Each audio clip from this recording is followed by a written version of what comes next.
তখন জুলিয়েটের মনে পড়ে সন্ন্যাসী লরেন্সের কথা। একদিন সে সুযোগ বুঝে লরেন্সের সাথে দেখা করতে যায়, সবটা খুলে বলে। তারপর সন্ন্যাসী তাকে একটা বুদ্ধি দেয়, বলে তুমি বিয়েতে রাজি হয়ে যাও, তারপর বিয়ের দিন সকালে এই ওষুধটা খেও। এটা খেলে তুমি এতটা গভীর ঘুমে তলিয়ে যাবে যে সবাই তোমাকে মৃত মনে করবে।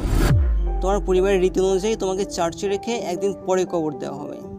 আমি ততক্ষণে রোমিওকে জানিয়ে রাখবো, সে রাতের ভেতরে এসে তোমাকে মান্টোয় নিয়ে যাবে, সেখানে তোমরা সুখে ঘর করো। সন্ন্যাসীর কথা অনুযায়ী বাবাকে বলে সে বিয়েতে রাজি। এরপর বিয়ের আগের দিন রাতে সন্ন্যাসীর কথা মতো ওষুধটা খেয়ে নেয়।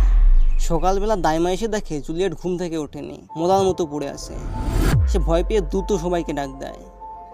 বাড়ির সবাই এসে দেখে জুলিয়েট মারা গিয়েছে। যার আজকে বিয়ে, সকালে সেই নেই, এ তো বিনা মেঘে বজ্রপাত। বাড়ি ভর্তি কান্নাদোল উঠল, তাকে সমাধি দিতে গির্জায় নেওয়া হলো। এদিকে সন্ন্যাসী লরেন্স তার লোক পাঠিয়ে দিয়েছে রোমিওকে খবর দিয়ে দেয়, কিন্তু পথে যা ঘটলো সেটা জানলে সে এই পরিকল্পনা কখনোই করতো না।